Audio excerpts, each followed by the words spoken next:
Hello students, welcome to classroom पर सभी का स्वागत है। डिस्कस करेंगे कक्षा 9 के लिए मैथमेटिक्स की क्लासेस संख्या पद्धति प्रश्नावली संख्या 1.1। इससे पहले हमने 3 वीडियोस अपलोड किए हैं। 3 वीडियोस की मैंने एक प्लेलिस्ट भी बना दी है, तो यदि आप उस प्लेलिस्ट को देखना चाहते हैं तो नीचे डिस्क्रिप्शन बॉक्स में आपको लिंक मिल जाएगा। क्लास 9th की मैथ के लिए आपको प्लेलिस्ट बनाई गई है। धीरे धीरे आगे सभी सब्जेक्टों की प्लेलिस्ट भी बनाई जाएगी। तो सबसे पहले हम डिस्कस करेंगे यहाँ पर संख्या पद्धति प्रश्नावली संख्या 1.1। इस प्रकार के वीडियोस को देखने के लिए आपने यदि हमारा चैनल अभी तक सब्सक्राइब नहीं किया है तो प्लीज़ चैनल को सब्सक्राइब करके बेल आइकन हिट कर लें। आने वाले वीडियोस की आपको नोटिफिकेशन मिल जाया करेंगी। आप मुझसे फेसबुक या अदर सोशल मीडिया पर भी कनेक्ट हो सकते हैं, अपने डाउट क्लियर कर सकते हैं। फेसबुक पर कनेक्ट होने के लिए नीचे दिए गए डिस्क्रिप्शन बॉक्स में लिंक पर क्लिक कर सकते हैं। फ्री पीडीएफ के लिए आप हमारा टेलीग्राम चैनल ज्वाइन कर सकते हैं। यहाँ पर आपको सभी प्रकार की फ्री पीडीएफ मिल जाएंगी। टेलीग्राम पर जाइए और सर्च कीजिए गो डिजिटल स्टडी या फिर गो क्लासरूम।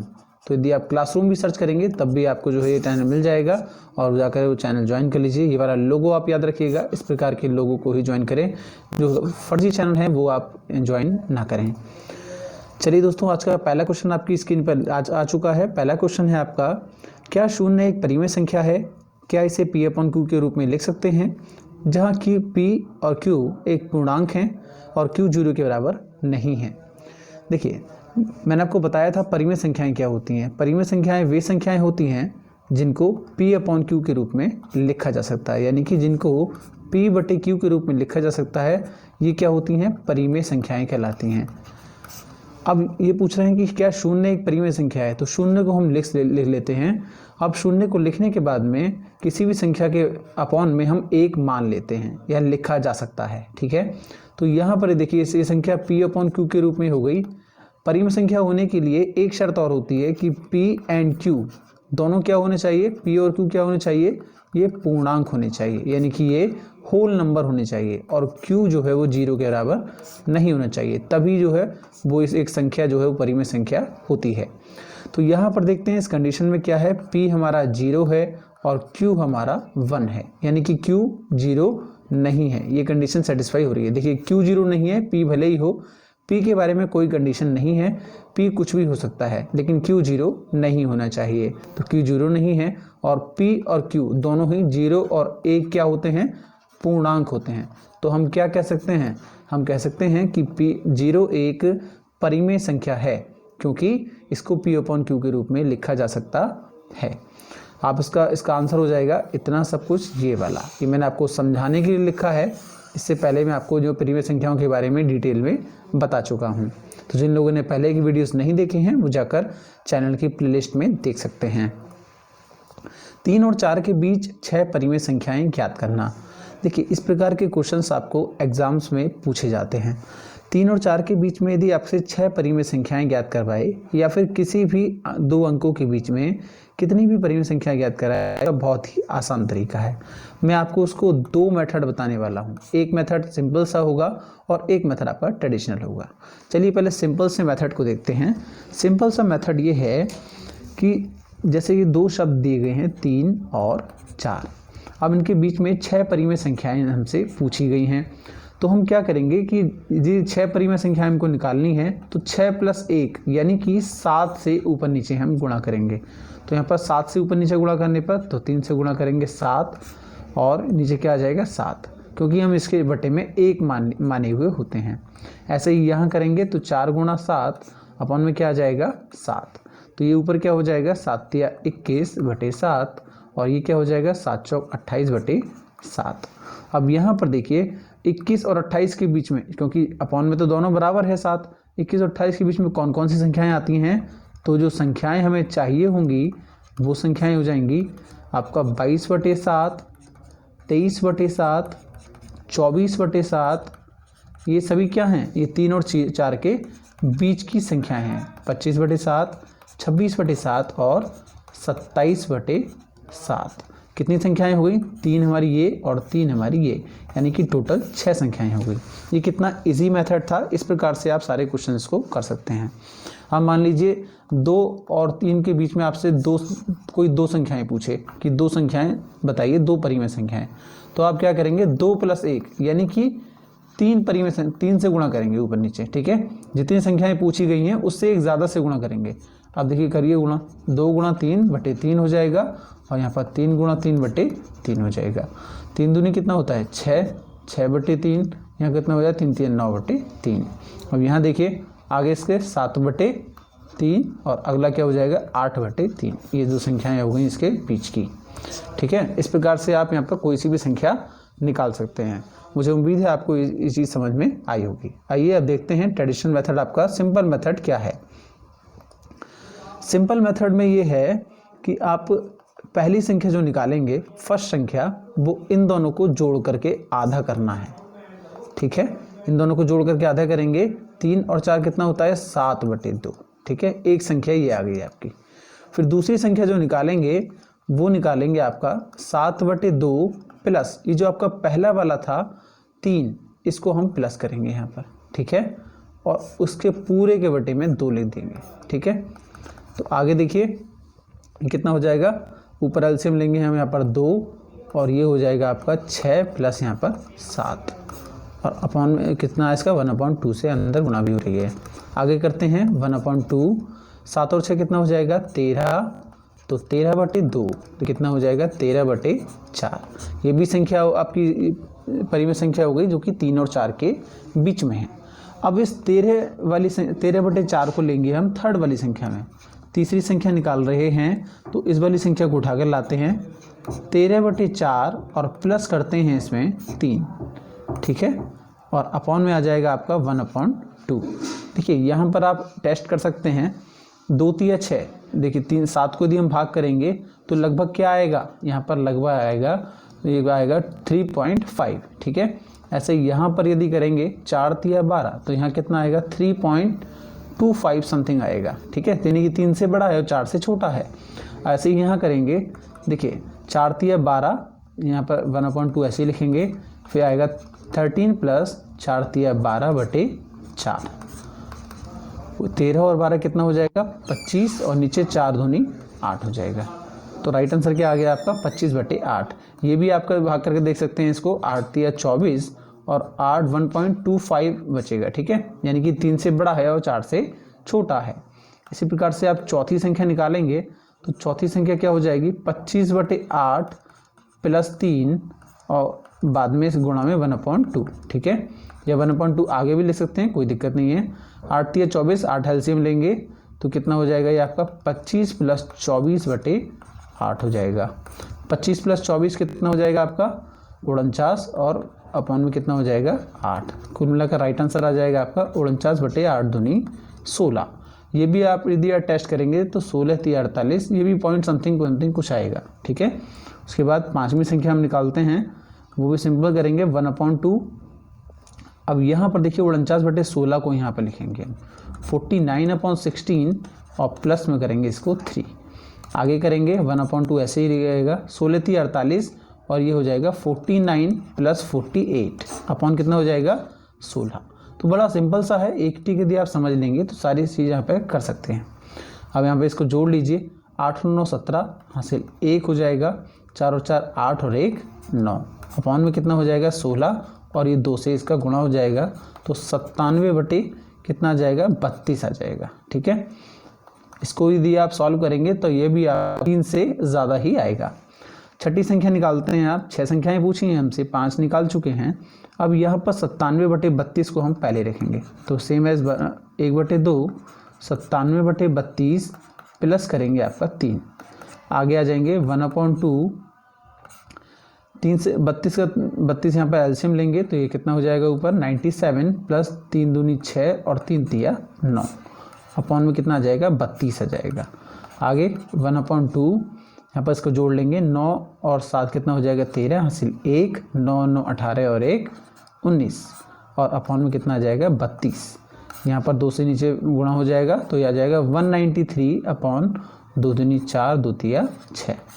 तो आपकी जो संख्याएं थी वो आपकी आ गई हैं, पहली दूसरी तीसरी चौथी पाँचवीं और छठी संख्याएं हमने बहुत आसानी से यहाँ पर निकाल ली।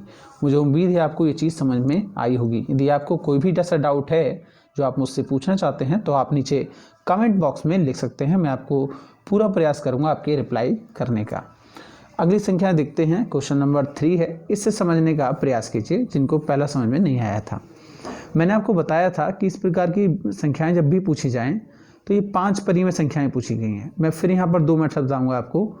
तो पहला मेथड आप समझ लीजिए, जब 5 संख्याएं पूछी गई हैं, निकालनी कितनी है हमें? 5 संख्याएं। तो हम क्या करेंगे, 5 + 1 यानी कि कितना हो जाएगा, ये 6 हो जाएगा। अब 6 से हम ऊपर नीचे गुणा कर लेंगे। देखिए ये 3/5 संख्या है, ये 4/5 संख्या है। अब यहाँ पर भी 6 से गुणा कीजिए और यहाँ भी 6 से गुणा कीजिए। यहाँ भी हम 6 से गुणा करते हैं और यहाँ भी 6 से मल्टीप्लाई कर देते हैं। ऊपर कितना हो जाएगा, 6 × 18 अपॉन कितना हो जाएगा, 5 × 30। ये कितना हो जाएगा, 4 × 24 और नीचे कितना हो जाएगा, 5 × 30। अब 6 संख्याएं आपको निकालनी है। अब देखिए नीचे का हर समान हो गया, 30 हो गया, ठीक है, दोनों का 30 है। अब ऊपर देखिए 18 है, ये 24 है। 18 से आगे को चलेंगे यानी कि 19/30, आगे 20/30, फिर हो जाएगा आपका 21/30, यह हो जाएगा 22/30, आगे हो जाएगा 23/30। तो कितनी संख्याएं आ गई हमारे पास, हमारे पास ये 5 संख्याएं आ गई हैं जो कि 3/5 और 4/5 के बीच में हैं। अब इनको आप सिंपलीफाई भी कर सकते हैं, जैसे कि देखिए 19/30 को तो हम ऐसे ही लिखेंगे, 2/30 को हम ऐसे लिख सकते हैं 2/3, क्योंकि 0 से 0 कैंसिल हो जाएगा। ऐसे ही यहाँ पर 21/30 को क्या लिख सकते हैं, 3 × 7 = 21 और 3 × 2 = 30, 3 से काट लिया। फिर इसको कैसे लिख सकते हैं, 22 को, ये हो जाएगा 11/15, 2 से काट लिया और ये हो जाएगा आपका 23/30। तो ये जो संख्याएं हमसे पूछी गई थी वो संख्याएं ये हैं। आपका उत्तर ये भी सही हो सकता है और ये भी सही हो सकता है, दोनों कंडीशन में आपका उत्तर सही होगा। अब हम देखते हैं, ये तो था हमारा बेसिक मेथड जो कि आपको सबको समझ में आया होगा और ये सबसे क्या है, इजी भी है। आप एकदम से इसका आंसर निकाल सकते हैं बड़े से बड़े प्रश्न का। लेकिन देखते हैं दूसरा मेथड क्या है, ट्रेडिशनल मेथड क्या है। तो ट्रेडिशनल मेथड के लिए वही तरीका अपनाएंगे। फर्स्ट संख्या, पहली संख्या निकालने के लिए हम क्या करते हैं, 1/2 से गुणा और दोनों संख्याओं को जोड़ देते हैं, यानी कि 3/5 और प्लस 4/5 जोड़ेंगे। इसको 5 एलसीएम आ जाएगा, ऊपर वाली संख्याएं जुड़ जाएंगी, ये हो जाएगा 3 + 4/5। तो कितना हो जाएगा, 1/2 × 4 और 3 7/5। कितना हो जाएगा, 7 × 7 और 5 दूनी 10। पहली संख्या क्या है आपकी, 7/10। अब दूसरी संख्या निकालते हैं। देखिए दूसरी संख्या क्या है आपकी, दूसरी संख्या निकालने के लिए दूसरी संख्या बराबर 1/2, बिल्कुल सेम है प्रोसेस। अब ये 7/10 है वो हम यहाँ पर लेके आएंगे, 7/10 हम यहाँ पर लेके आएंगे और इसमें जोड़ेंगे क्या, ये पहली वाली संख्या यानी कि 3/5। 3/5 हमने यहाँ पर जोड़ दिया। एलसीएम आएगा आपका यहाँ पर 10 और ये ऊपर वाली संख्या ऐसी आएगी यानी कि 7 ऐसे आएगा और प्लस 5 दूनी 10, फिर 2 से इसका 3 बार गुणा हो जाएगा, 3 दूनी 6। 7 और 6 कितना होता है ऊपर, 13 और 10 दूनी कितना होता है नीचे, 20 हो जाएगा। तो ये एक संख्या ये आ गई 13/20। निकालते हैं आपकी तीसरी संख्या। मुझे उम्मीद है आपको समझ में आ रहा होगा। तीसरी संख्या निकालने के लिए वही प्रोसेस अपनाएंगे, 1/2 इसको यहाँ पर लेके आएंगे 13/20 प्लस करेंगे आपकी फर्स्ट वाली टर्म कौन सी है, 3/5। एलसीएम लेंगे आपका यहाँ पर 20 एलसीएम आ जाएगा। 1/2 हमारा ऐसे ही चल रहा है तो साथ ही चलता रहेगा। 20 एलसीएम 13 प्लस कितना हो जाएगा, 5 × 4 = 20, 4 बार यानी कि 4 से 3 का मल्टीप्लाई, 4 × 3 = 12। कितना हो जाएगा, 1/2 × 12 और 25 कितना, 13 कितना हो जाएगा, 25 और बटे कितना हो जाएगा, 20। यानी कि राइट आंसर आ गया आपका 25/40। ठीक है, एक संख्या आपकी ये आई थर्ड वाली। चौथी संख्या निकालते हैं हम। चौथी संख्या निकालने के लिए वही प्रोसेस अपनाएंगे। चौथी संख्या बराबर 1/2 और यहाँ पर आपको 25/40 लिखना है। 25/40 प्लस 3/5 वही तरीका अपनाएंगे। 1/2 40 एलसीएम आ जाएगा आपका। यहाँ कितना हो जाएगा, 25, तो यहाँ पर 25 आएगा और 5 × 8 = 40। देखिए ये जो 5 है, 5 × 8 = 40, 8 बार जा रहा है तो उस 8 की 3 से मल्टीप्लाई होगी। यहाँ पर 8 × 3 = 24, 8 × 3 = 24। ये कितना हो जाएगा, ऊपर हो जाएगा आपका 49 यानी कि 49 और नीचे हो जाएगा 40 दूनी 80। चौथी संख्या आपकी ये आई। अब पांचवी संख्या निकालने के लिए पांचवी संख्या बराबर क्या हो जाएगा, पांचवी संख्या बराबर बिल्कुल सेम प्रोसेस अपनाएंगे 1/2। अब इस वाली संख्या को आप पहले ले आइए 49/80, 49/80 लिखा हमने यहाँ पर, और ऊपर कितना है हमारा पहली वाली संख्या 3/5। पहली संख्या को जोड़ते चले जाते हैं एंड तक जितनी संख्या हमें चाहिए होती है। फिर वही प्रोसेस अपनाएंगे 1/2, 80 यहाँ पर एलसीएम आ जाएगा आपका 49 प्लस 5 से करेंगे यहाँ पर 16 बार आ जाएगा, 16 48, ठीक है। 16 48 दोनों को जोड़ देंगे, 8 और 9 कितना होता है ऊपर 7, और 4 और 4 8 और 1 9, 97/80 दूनी कितना हो जाएगा 160। तो ये हमारे पास पांचों संख्याएं आ गई, 7/10, 13/20 और 25/40, या एक ये आई है 49/80, और आपका ये 97/160। तो ये सभी क्या हैं, ये सभी हमारी 3/5 और 4/5 के बीच में सभी संख्याएं हैं, ठीक है। मुझे उम्मीद है आपको ये क्वेश्चन भी समझ में आया होगा। चलिए अगला सवाल देखते हैं। क्वेश्चन नंबर 4 है आपका, नीचे दिए गए कथन सत्य हैं या असत्य है, कारण के साथ अपने उत्तर दीजिए। देखिए पहला क्वेश्चन दे रहे हैं ये, प्रत्येक प्राकृतिक संख्या एक पूर्ण संख्या होती है। पहले मैं आपको एक पूर्ण संख्या की डेफिनेशन बता देता हूँ। मैंने जिन लोगों ने पहला वीडियो देखा था, पहले वीडियो में मैंने बताया था, मैं दिखा देता हूँ एक बार। देखिए पूर्ण संख्याएं कौन सी क्या है आपकी, ये हैं। दूसरे नंबर पर होल नंबर, प्राकृतिक संख्याओं में शून्य को मिलाने पर जो संख्याएं प्राप्त होती हैं उन्हें पूर्ण संख्याएं कहते हैं, यानी कि वो होल नंबर कहलाते हैं यदि हम प्राकृतिक संख्याओं में 0 जोड़ दें। अब प्राकृतिक संख्याएं क्या होती हैं, 1 2 3 4 5 6 एंड सो ऑन, इस प्रकार से। यदि हम इसमें 0 भी ऐड कर दें तो क्या हो जाएगा, ये बन गया पूर्ण संख्याएं, ठीक है। मुझे उम्मीद है आप समझ गए होंगे पूर्ण संख्याएं क्या होती हैं। प्राकृतिक संख्याओं में यानी कि 1 2 3 4 5 संख्याएं जो हैं, इसमें यदि 0 को भी ऐड कर देते हैं, 0 को जोड़ देते हैं, तो ये क्या हो गया, ये भी सभी पूर्ण संख्याएं हो गई। आइए अपनाते हैं क्वेश्चन की तरफ। क्वेश्चन कह रहा है हमारा, प्रत्येक प्राकृतिक संख्या एक पूर्ण संख्या होती है। जी हाँ, प्रत्येक प्राकृतिक संख्या एक पूर्ण संख्या होती है, क्योंकि पूर्ण संख्या में क्या है, प्राकृतिक संख्याएं जुड़ी हुई होती हैं, ठीक है। पूर्ण संख्या में क्या, प्राकृतिक संख्याएं जुड़ी हुई होती हैं। यहाँ पर देखिए आप, देखिए ये इतनी जो हैं ये क्या हैं, प्राकृतिक संख्याएं, और 0 यदि हमने इसमें जोड़ दिया तो क्या हो गई, ये पूर्ण संख्या बन गई, ठीक है। नेक्स्ट देखते हैं क्वेश्चन नंबर 2, प्रत्येक पूर्णांक एक पूर्ण संख्या होती है। देखिए प्रत्येक पूर्णांक एक पूर्ण संख्या होती है। नीचे देखिए पूर्णांक दे रखे हैं, पूर्णांक दिया है आपको -3 -2 -1 0 1 2 3। क्या ये सभी पूर्णांक संख्याएं हैं, मैं कहूँगा नहीं।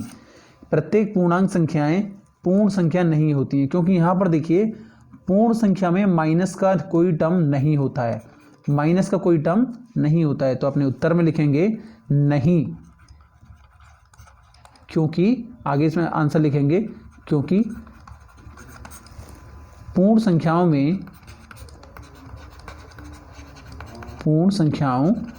में माइनस यानी कि ऋणात्मक, ऐसे लिख सकते हैं आप, ऋणात्मक नहीं होते हैं, ठीक है। पूर्ण संख्याओं में ऋणात्मक नहीं होते हैं। बात करते हैं थर्ड वाले की, प्रत्येक परिमेय संख्या एक पूर्ण संख्या होती है। देखिए परिमेय संख्या की बात चल रही है। परिमेय संख्या होती हैं P/Q के रूप में जिन संख्याओं को लिखा जाता है वो परिमेय संख्याएं कहलाती हैं। तो क्या ये सभी पूर्ण संख्याएं होती हैं? इसका राइट आंसर हो जाएगा नहीं, क्योंकि पूर्ण संख्याएं हमने आपको दिखाया था, पूर्ण संख्याएं होती हैं 0 1 2 3 4 एंड सो ऑन, ठीक है। तो इसका राइट आंसर हो जाएगा नहीं। आज के इस वीडियो में इतना ही। ये हो गया आपका 1.1 एक्सरसाइज, तो आप इसका अभ्यास कीजिए। कल डिस्कस करेंगे 1.2 एक्सरसाइज, और इसी प्रकार से हम चलते रहेंगे। एक बात ध्यान रखिए, आप जो भी लोग इस वीडियो को देख रहे हैं प्लीज़ इस चैनल को ज़रूर सब्सक्राइब कर लें, साथ में आप बेल आइकन प्रेस कर लें, जिससे आने वाले क्लासेस की नोटिफिकेशन आपको मिलती रहेगी। और इस वीडियो को आप अपने व्हाट्सएप और फेसबुक ग्रुप में ज़रूर शेयर करें अपने दोस्तों के साथ, ताकि वो भी इस वीडियो को देखकर इन सवालों का अभ्यास कर सकें।